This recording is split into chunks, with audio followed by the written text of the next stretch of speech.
साहब, सीधा आरोप आप पर यह लगाया जा रहा है, आपके क्लाइंट पर यह लगाया जा रहा है कि आप लोग सिर्फ बचने के लिए अब ये रास्ते अपना रहे हैं, ये पैंतरे अपना रहे हैं।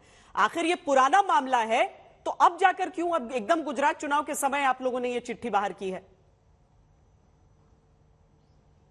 मैडम देखिए, अपने देश में सालों भर कोई ना कोई चुनाव चलता रहता है। जब भी कोई आप कोई भी एक्शन लेंगे, वो कहीं ना कहीं किसी न किसी चुनाव से हिट हो जाएगा।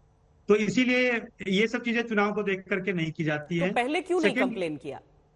पहले कंप्लेंट किया, ये ईडी के नॉलेज में है, ये सीबीआई के नॉलेज में है। अभी अगस्त में मेरे क्लाइंट को ईडी ने और सीबीआई ने 8 दिन की कस्टडी मांगी थी। सीबीआई के एसी 5, जो एसी 5 ब्रांच है एंटी करप्शन का, उसमें इसको मेरे क्लाइंट को करीब 8 से 10 दिन के लिए वो पुलिस कस्टडी में रखा हुआ था। एक एक चीज सीबीआई को डिस्क्लोज किया हुआ है, हर चीज सीबीआई के नॉलेज में है। ये लेकिन जब प्रोटेक्शन सीबीआई मनी ने की जरूरत क्यों पड़ गई थी? लेकिन जब सीबीआई ने कोई इंक्वायरी नहीं की, तो हाँ। उसके पास, मेरे क्लाइंट के पास और कोई रास्ता नहीं था। उसने एलजी को एक कंप्लेंट फाइल किया, और कंप्लेंट का बेसिक जो जो मेरा क्लाइंट चाहता है, वो ये चाहता है कि एक फ्री एंड फेयर इन्वेस्टिगेशन हो, बस। इससे ज्यादा हम कुछ नहीं चाहते। नहीं तो ये प्रोटेक्शन मनी का जो जिक्र है कि 2 करोड़ हर महीने, ये क्या बात है? ये किस चीज को लेकर, किस चीज का डर था?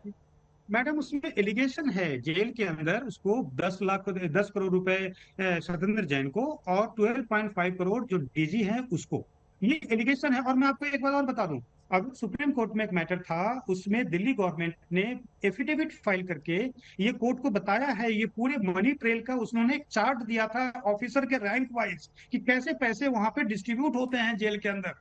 तो वो सारे करप्शन के इशूज को हम चाहते थे कि एक फ्रीली और फेयरली उसमें इन्वेस्टिगेशन हो, ताकि चीजें पब्लिक डोमेन में आए, लोगों को पता चले। एलजी को लिखने का पर्पस ही यही था, और कोई पर्पस नहीं था हमारा। नहीं तो ये जो कहा जा रहा है कि वो जेल के दौरे पर जाते थे जेल मंत्री रहते हुए, उस समय भी मुलाकात हुई थी सुकेश से?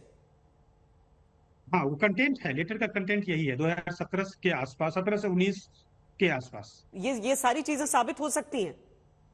डेफिनेटली शामिल हो सकती है। जेल के अंदर लॉग रजिस्टर होता है, एक एक मूवमेंट वहां रिकॉर्ड होती है, डायरी एंट्री होती है, हर चीज साबित हो सकता है। आप कह रहे हैं कि अगर जांच, शिकायत उस समय से की जा रही थी लेकिन कोई सुनवाई नहीं हुई थी, कोई नहीं इस पर ध्यान दे रहा था? जी जी जी, सबके नॉलेज में है, ये सारे इन्वेस्टिगेटिंग एजेंसी के नॉलेज में है।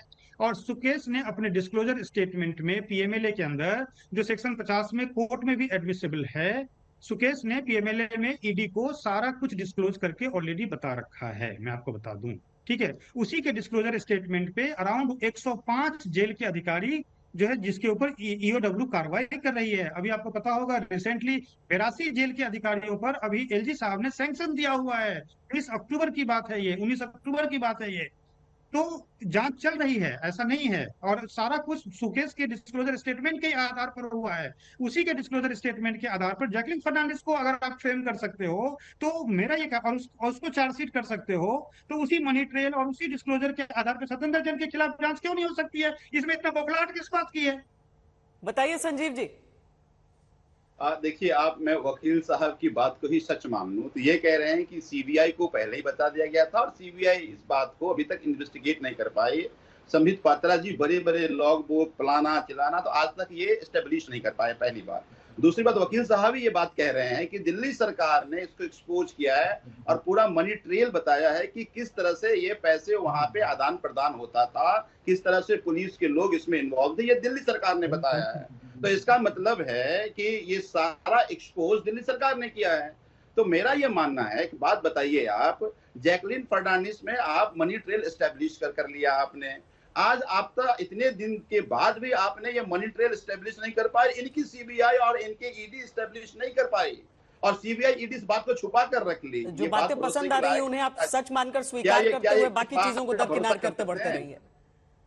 संजीव जी, वो ये भी तो कह रहे हैं ना कि ये सारी चीजें साबित हो सकती हैं कि हाँ मुलाकात हुई उस समय जब वकील साहब कह रहे हैं ना, ये ईडी क्या, इसका मतलब है ईडी और सीबीआई इन एफिशिएंट एजेंसी है क्या वो? और ईडी सीबीआई में तो ब्लैक एक्सक्लूसिव न्यूज आ जाता है, किसी क्या छापा जाए, सूत्रों के हवाले से सभी एक्सक्लूसिव न्यूज फैलाने वाले लोग आम आदमी पार्टी के मंत्री के खिलाफ इतना बड़ा करप्शन का केसेस था, वो छुपा कर रखे हुए थे, और 2020 से आज तक एस्टेब्लिश नहीं कर पाए कि मनी ट्रेल क्या है।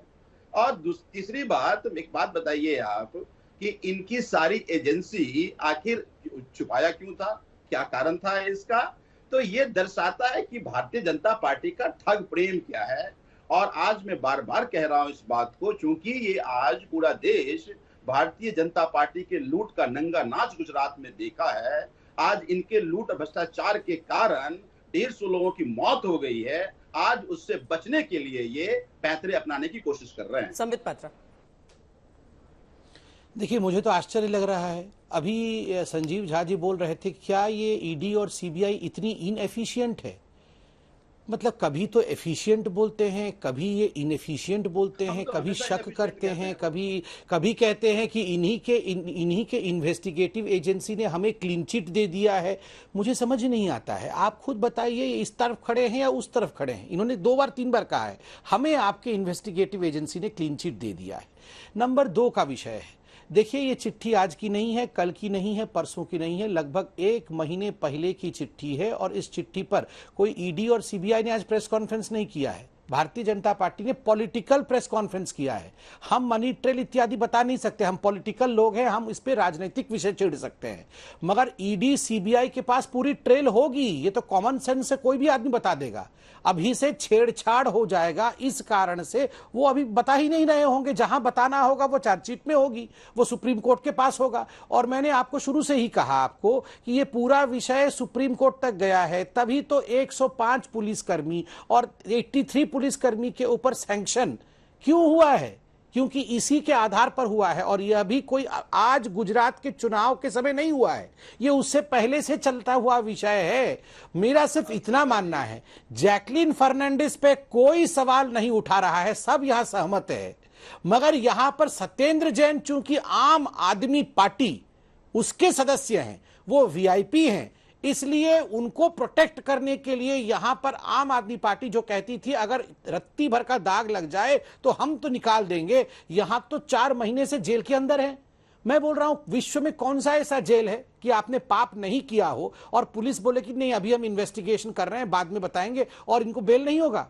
अरे पुलिस अगर जांच नहीं कर रही है तुरंत सुप्रीम कोर्ट बेल देगी, मगर उसके बावजूद बेल इसलिए नहीं हो पा रहा है क्योंकि जांच में जो तथ्य निकल कर आ रहे हैं, कोर्ट भी ये मान रही है कि अगर सत्येंद्र जैन बाहर निकलेंगे तो इन तथ्यों के साथ छेड़खानी करने का वो सामर्थ्य रखते हैं और उन्होंने देश के साथ दगा किया है, इसलिए इन्हें बेल नहीं दिया जाएगा। वरना किसी मंत्री को 4 महीने तक जेल में रखा जाता है। और मैंने एक चैलेंज दिया था, इनसे कहलवाइए जरा लालू प्रसाद यादव ने करप्शन किया है, ये अब नहीं कह पाएंगे।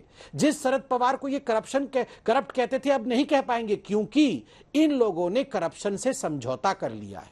इन लोग जो कहते थे कि करप्शन से हम कभी समझौता नहीं करेंगे, क्या सचमुच में करप्शन के मुद्दे पर आप लोग अब अपना राजनीतिक कन्वीनियंस ढूंढने लगे हैं? श्वेता जी, अब देखिए, जब आप झूठ बोलते हैं ना, या जब क्रिमिनल कोई क्राइम करता है तो कुछ ना कुछ चीजें छोड़ जाता है। आज संबित पात्रा जी भी फंस गए। संबित पात्रा जी ने क्या कहा कि इसी सुकेश के केस में मनी ट्रेल में 83 पुलिस ऑफिसर पे सैंक्शन हुआ है, उसमें कहीं सत्येंद्र जैन का नाम नहीं है।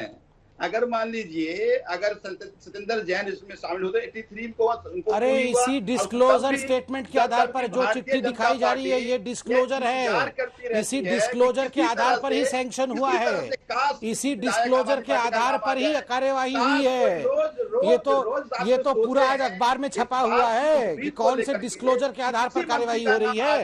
यही तो वो डिस्क्लोजर है, काम पूरा हो जाएगा कि पैसा बढ़ता था, प्रोटेक्शन मनी दिया गया था, यही डिस्क्लोजर है। अरे आप मेरा आगे भी तो नहीं बोल रहा था ना, घबरा गए ना। अरे यही डिस्क्लोजर है भैया, आप भी नहीं, मैं तो सवाल पूछ रहा हूँ, इतने भारत रत्न अगर है तो बेल क्यों नहीं मिल रहा है, क्यों नहीं बेल मिल रहा है, बताइए। पहली बात, मैं इनसे ये कॉमेडी है, ये 10 करोड़ रुपए 50 करोड़ रुपए आपको कॉमेडी लग रहा है? ये भ्रष्टाचार जो आपने किया है ये आपको कॉमेडी लग रहा है? ये प्रोटेक्शन मनी में हर महीने 2-2 3-3 करोड़ रुपए लेते थे सत्येंद्र जैन, ये आपको कॉमेडी लग रहा है?